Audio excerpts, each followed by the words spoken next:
Қайырлы күн, Бірлік ауылының тұрғындары. Бүгінгі қоғамдық тыңдаудың регламенті бойынша біз қоғамдық тыңдаудың төрағасын сайлауымыз қажет. Бүгін қоғамдық тыңдаудың төрағасы ретінде мен Бірлік ауылдық округінің әкімі Қарауылов Нұрбек Опабекұлын сайлауды ұсынамын. Егер қарсы емес болсаңыздар, дауыс беріп өтіңіздер. Қарсы емессіздер ме? Қарсы емес. Бір ауыздан келісілді. Сөз кезегі сізде. Қайырлы күн. Бүгін қоғамдық тыңдаудың тақырыбы бірлік энергия ЖСС мұнай өнімдері қоймасының қоршаған ортаға әсер етуінің 2026-2035 жылдарға аралығына нормативтік құжаттарына рұқсат алу.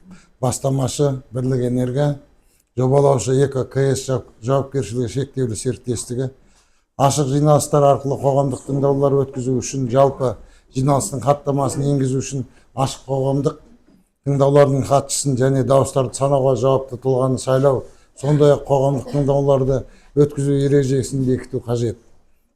Жалпы жиналыстың хатшысы және дауыстарды санауға жауапты тұлға болып, ЕККС ЖСС өкілі Дабылтаева Жанерке Бақытқызын сайлауды ұсынамын. Ол менмін. Дауыс беріңіздер. Қарсы емессіздер ме? Қарсы емеспіз. Бір ауыздан келісілді. Бір ауыздан.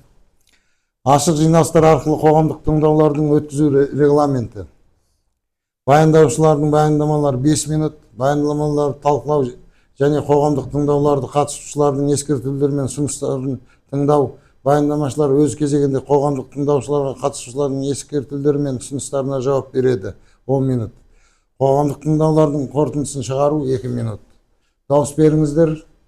Қарсы кім? Регламентке қарсы емессіздер ме? Қарсы емес. Бір ауыздан келісілді. Келісілді.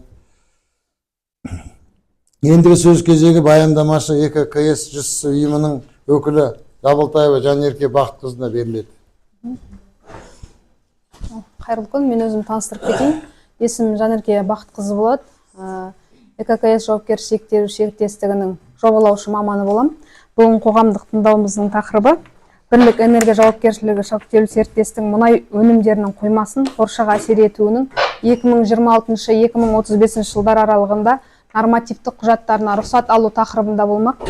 Ал нысанымызға келетін болсақ, нысанымыз Жамбыл облысы Шу ауданы Бірлік ауылдық округінің Бірлік ауылында Жібек жолы 2 мекен жайында орналасқан. Нысанның жалпы алып жатқан аумағы 5 гектарды құрайды.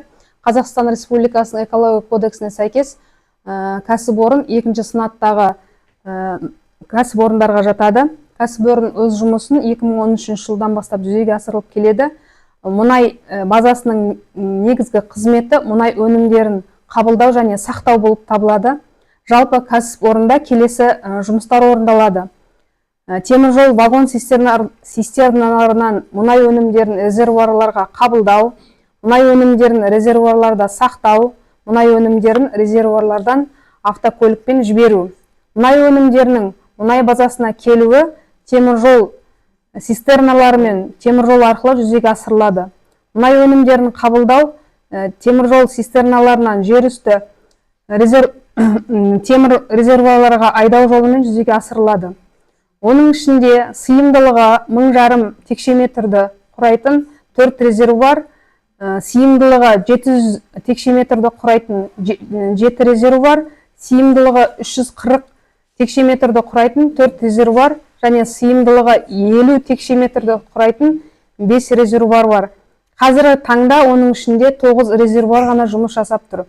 Жалпы осы жоғарыда айтылып өткен жұмыстар жүргізген кезде бізде қоршаған ортаға 10 атаудан құралатын ластаушы зат бөлінеді.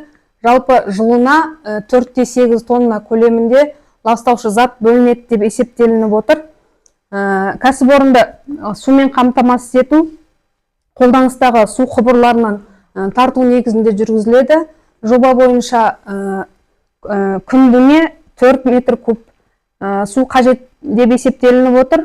Тұрмыстық сарқынды сулар су өткізбейтін бетон шұңғырларға ағызылады және толған кезде су құбырын тартатын ассенизатор машинасының көмегімен келісімшарт арқылы сорылып отырады.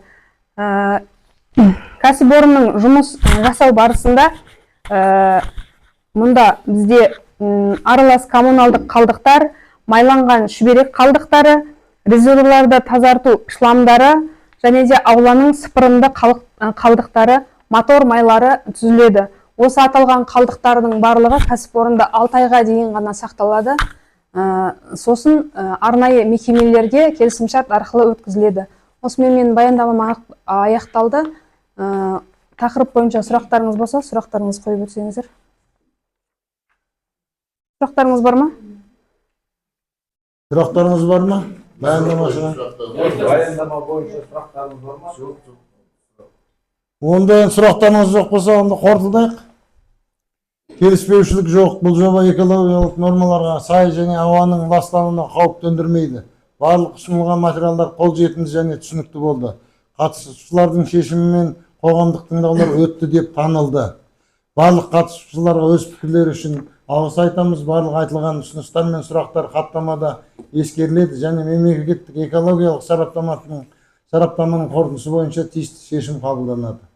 Рахмет, уақыт бөліп келгендеріңізге барлықтарыңызға.